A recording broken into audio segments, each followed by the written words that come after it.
The letter announcing a visitation, a yearly descent upon the school by the superintendents and supervisors for purposes of inspection and evaluation, had been delivered in the morning by a sleepy janitor to the office of the principal. Consequently, after the first period, all the morning classes were dismissed. The home economics building, where the school officials were to be housed, became the hub of a general cleaning. The students were cleaning the classroom, sweeping the floor, removing the grasses.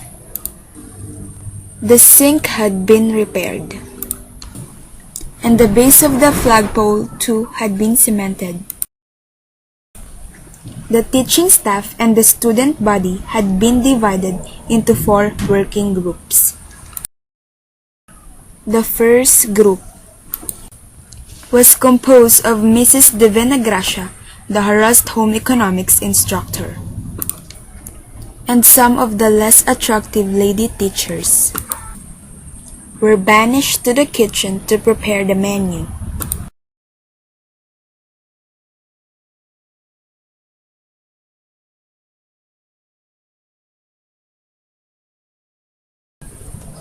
The second group. The teachers of Group 2 had been assigned to procure the beddings and the dishes. The third group. Structuring the rooms was the responsibility of the third group. It consisted in the construction of graphs, charts, and other visual aids. The fourth group. The rowdiest freshman boys composed the fourth and discriminated group. Under the stewardship of Miss Noel, English teacher. They had been, for the past 2 days, landscaping the premises as assignment, which, true to its appellation, consisted in the removal of all unsightly objects from the landscape. After the preparation, the Pugadlawin High School became neat, clean, well landscaped, organized. Students participating in the class, listening, and attentive to the teacher. Afterwards, the visitation turns out well. When the night came, as Miss Noel repaired to the kitchen, Mr. Sawit followed her. "The principal tells me you are quite headstrong, Miss Noel," he said. "But then, I don't put much stock by what principals say." If he meant why I refused to dance with Mr. Lukban, no, just things in general. The visitation, for instance, what do you think of it? Miss Noel looked into Mr. Sawit's eyes steadily. "Do you want my frank opinion, sir?" "Yes, of course." "Well, I think it's all a farce." "That's what I've heard. What makes you think that?" "Isn't it obvious? You announce a whole month ahead that you're visiting. We clean the schoolhouse, tuck the trash in the drawers, bring out our best manners. As you said before, We rehearse our classes, then we roll out the red carpet. And you believe you observe us in our everyday surrounding? In our everyday comportment? Oh, we know that. That's what I mean. We know that you know. And you know that we know that you know. Come now, isn't that putting it a trifle strongly? No. In fact, I overheard one of your companions say just a while ago that if your lechon were crispier than that of the preceding school, if our pabaon were more lavish, we would get a higher efficiency rating. Of course, he was merely joking. I see what Mr. Olbas meant about your being stubborn. And what about one supervisor, an acquaintance of yours, I know, who used to come just before the town fiesta assigned the following items: 6 chickens, 150 eggs, 2 goats, 12 leche flans. I know the list by heart. I was assigned the checker. There are a few miserable exceptions. What about the sweepstakes agent supervisor who makes a ticket of the teacher's clearance for the withdrawal of his pay? How do you explain him? Mr. Sawit shook his head as if to clear it. Sir, during the 5 years that I've done my best to live up to my ideals, yet I please nobody. It's the same old narrow conformism and favor currying.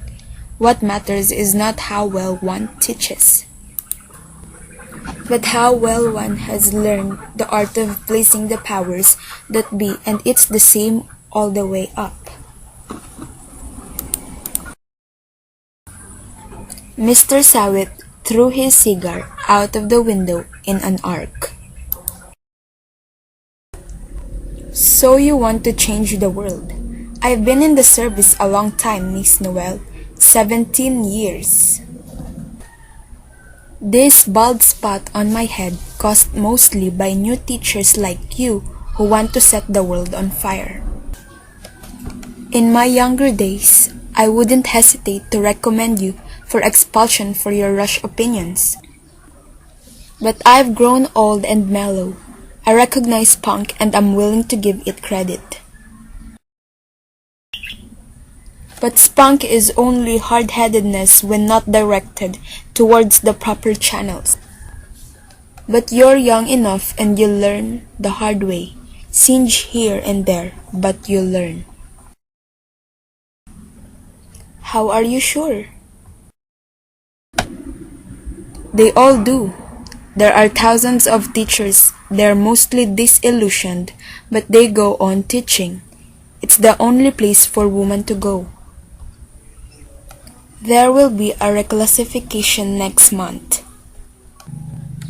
Mr. Albus is out to get you. He can too. On grounds of insubordination. You know that.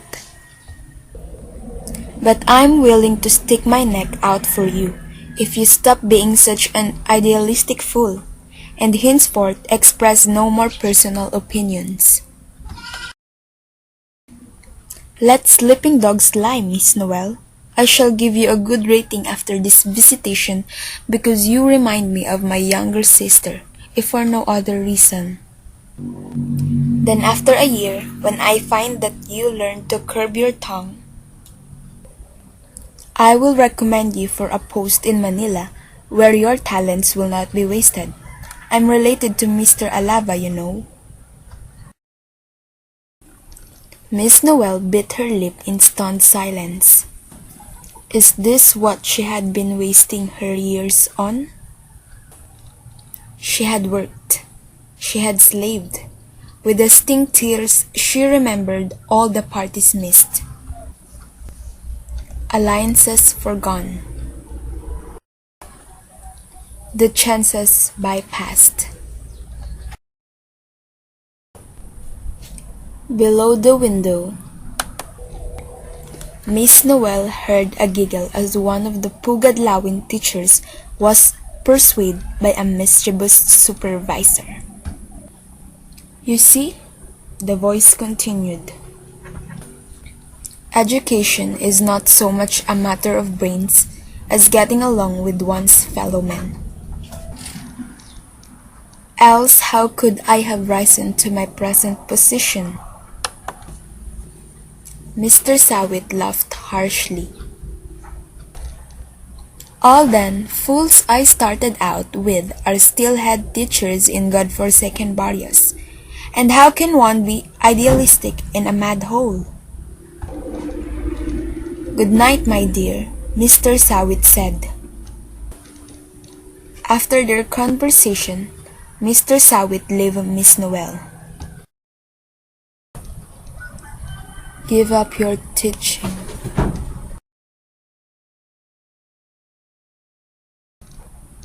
as Miss Noel impaled the coffee cups upon the spokes of the drain board. She heard the door open and the student named Leon come in.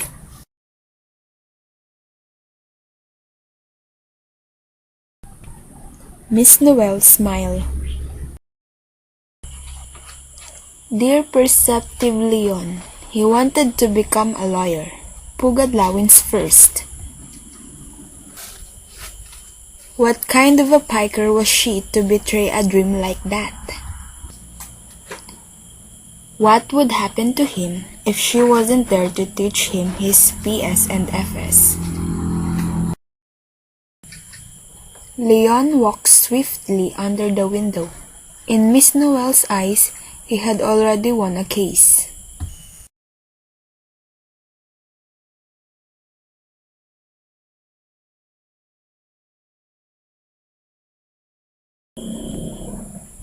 After breakfast the next morning,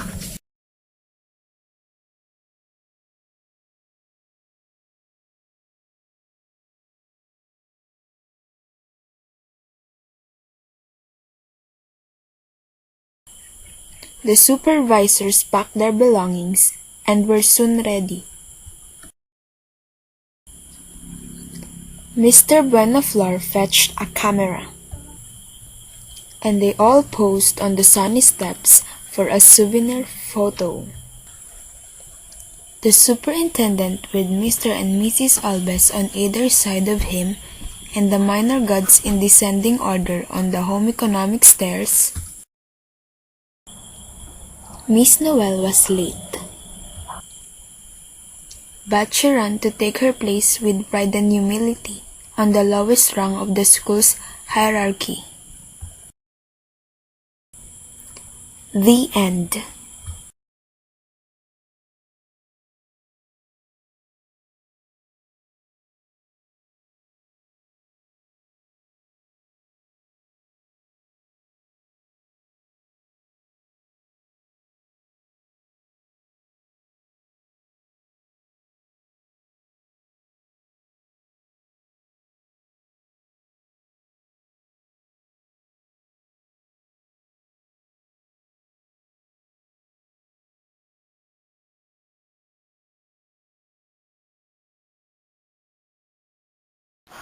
For me, the story of the Visitation of God by Hilda Cordero Fernando is the reality of the education system here in our country.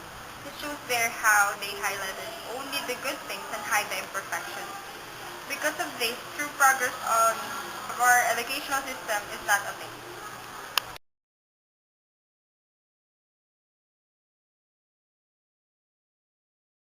Yan na. Miss Noel is a very dedicated teacher. I saluted Miss Noel for her competence, integrity, and compassion.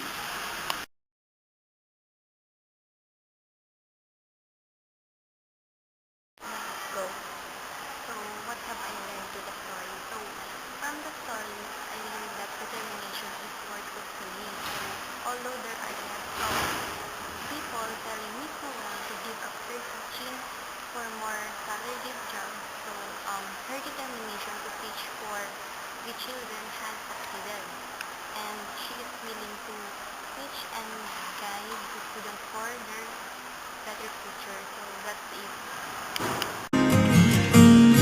Did you lose yourself somewhere out there?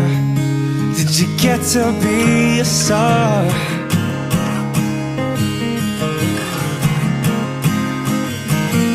And don't it make you sad to know that life is more than who we are?